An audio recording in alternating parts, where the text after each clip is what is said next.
नमस्कार. स्नितिकाज रेसिपी मराठीमध्ये तुम्हा सर्वांचे खूप खूप मनापासून स्वागत आहे. आज आपण पाहणार आहोत पितृपक्ष विशेष पाटवडी आणि झणझणीत असा रस्सा, तोही अगदी सोप्या पद्धतीने. चला तर मग रेसिपीला सुरुवात करूया.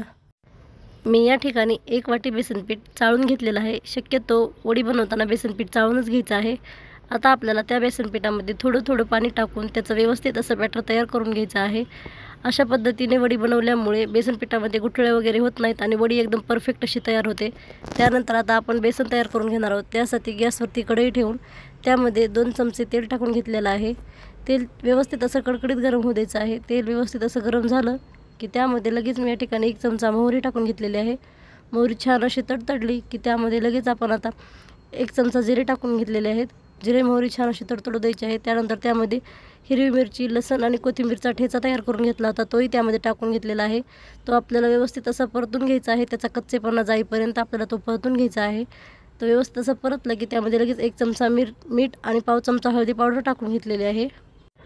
ठेचा 2 मिनिट व्यवस्थित असं परतून झाल्याच्या नंतर आपण त्यामध्ये आता पाणी टाकून घेणार आहोत. पाण्याचं प्रमाण एकदम परफेक्ट असलं पाहिजे. त्यासाठी मी या ठिकाणी ज्या वाटीने बेसन पीठ घेतलं होतं त्याच वाटीने अर्धी वाटी पाणी घेतलेलं आहे. ते पाणी त्यामध्ये टाकून आपल्याला ह्या पाण्याला आता उकळी काढून घ्यायची आहे. तुम्ही बघू शकता अशा पद्धतीने खळखळून उकळी आल्यानंतर आपण आता त्यामध्ये तयार करून घेतलेलं बॅटर आता टाकून घेणार आहोत. बॅटर टाकते वेळेस एका हाताने बॅटर टाकत दुसऱ्या हाताने पळीने ते व्यवस्थित असं हलवून घ्यायचं आहे. त्यामुळे त्यामध्ये गुठळे वगैरे होत नाहीत आणि अशा पद्धतीने केल्यावर तर गुठळे होतच नाहीत. आणि नवीन शिकणारे असतील तर त्यांनाही ही वडी बनवायला एकदम परफेक्ट अशी जमते. वडी बनवताना बेसन पीठ अगोदरच खाली पाण्यामध्ये मिक्स केल्यामुळे त्यामध्ये एकही गुठळी राहत नाही. तुम्ही बघू शकता किती परफेक्ट आपलं बेसन या ठिकाणी तयार झालेलं आहे. आता आपल्याला यावरती झाकण ठेवून 6 ते 7 मिनिट याची लो गॅसवर एक वाफ काढून घ्यायची आहे. वडी बनवण्यासाठी मी या ठिकाणी एका प्लेटवर थोडंसं तेल लावून घेत आहे. प्लेटला तेल लावून घेतल्यामुळे वडी जी आहे ती खाली चिटकली जात नाही आणि ते मिश्रण व्यवस्थित असं एकदम परफेक्ट असं आपल्याला थापून घेता येतं आणि वडी व्यवस्थित अशी बनवता येते. त्यामुळे प्लेटला अगदी थोडंसं तेल लावून घ्यायचं आहे. आता तयार करून घेतलेलं बेसन आपण एका प्लेटवरती टाकून घेणार आहोत. वडीचं मिश्रण पूर्णपणे प्लेटवरती काढून झाल्याच्या नंतर मी या ठिकाणी अगदी थोडासा पाण्याचा हात लावून ते पूर्णपणे थापून घेत आहे. अशा पद्धतीने आपल्याला ते जास्त जाडही नाही आणि पातळही नाही, अशा पद्धतीने ते आपल्याला पूर्णपणे थापून घ्यायचं आहे. मिश्रण सगळीकडे व्यवस्थित असं पसरून घ्यायचं आहे. ते मिश्रण व्यवस्थित असं पसरून झाल्याच्या नंतर त्यावरती सुकं खोबरं टाकून घेत आहे. तुम्हाला जर ओलं खोबरं वापरायचं असेल तर तुम्ही ओलंही वापरू शकता. मी या ठिकाणी सुकं खोबरं वापरलेलं आहे.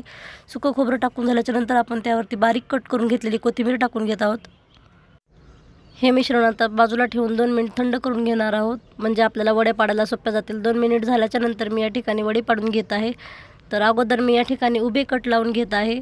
तुम्ही तुमच्या आवडीनुसार कशाही पद्धतीच्या वड्या तयार करून घेऊ शकता. मी या ठिकाणी स्क्वेअर शेपमध्ये वड्या तयार करून घेणार आहे. त्यासाठी मी उभे कट लावून झाल्याच्या नंतर या ठिकाणी आडवे कट लावून घेत आहे. तुम्ही बघू शकता किती सुंदर आणि सुरेख अशी आपली पाटवडी या ठिकाणी तयार झालेली आहे, एकदम परफेक्ट अशी. आता आपण रस्सा बनवणार आहोत. त्यासाठी गॅसवरती तवा ठेवून त्यावरती मी एक कांदा टाकून घेतलेला आहे. कांदा उभा बारीक कट करून घेतलेला आहे. त्यावरती थोडंसं तेल टाकून हा कांदा मी या ठिकाणी सोनेरी रंग येईपर्यंत व्यवस्थित असं परतून घेणार आहे. तुम्ही बघू शकता अशा पद्धतीने आता कांद्याला सोनेरी रंग आलेला आहे. त्यामध्येच आता मी 1 चमचा धने टाकून घेतलेले आहेत. दुसरे खडे मसाले नाही, फक्त 1 चमचा धनेच या ठिकाणी वापरलेले आहेत. कांदा व्यवस्थित असा भाजून झाला की लगेच त्यामध्ये मी 1 टमाटर, 7-8 लसूण पाकळ्या आणि अर्धा इंच आलं टाकून घेतलेलं आहे. ते आपल्याला व्यवस्थित असं भाजून घ्यायचं आहे. ते भाजत आलं की त्यामध्ये लगेच मी या ठिकाणी थोडीशी कोथिंबीर टाकलेली आहे. कोथिंबीर भाजून झाली की आपण ते एका प्लेटमध्ये काढून घेणार आहोत. आणि त्यानंतर त्याच तव्यावर मी या ठिकाणी थोडंसं सुकं खोबरं टाकलेलं आहे. खोबरंही आपल्याला छान असं थोडंसं तेल टाकून सोनेरी रंग येईपर्यंत भाजून घ्यायचं आहे.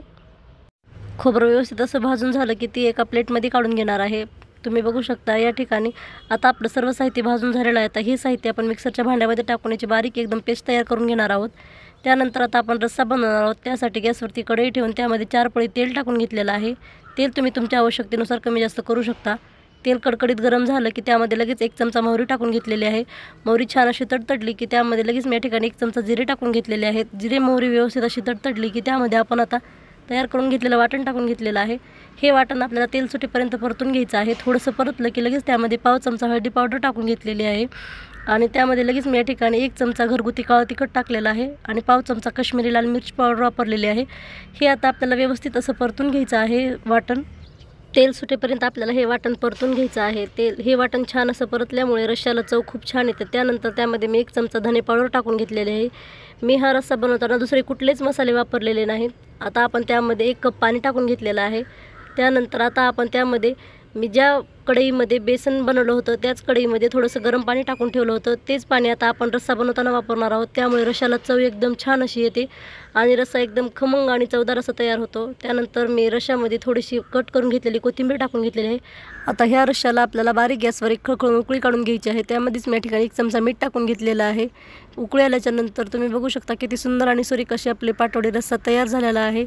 ही रेसिपी बनवायला अगदी सोपी आहे। ही रेसिपी तुम्ही एक वेळेस नक्की ट्राय करा। तुम्हाला ही रेसिपी कशी वाटली कमेंट करून नक्की सांगा। व्हिडिओ आवडल्यास लाईक करा, शेअर करा, सबस्क्राईब करा। पूर्ण व्हिडिओ पाहिल्याबद्दल धन्यवाद। चला तर मग भेटूया अशाच एका छानशा रेसिपीमध्ये।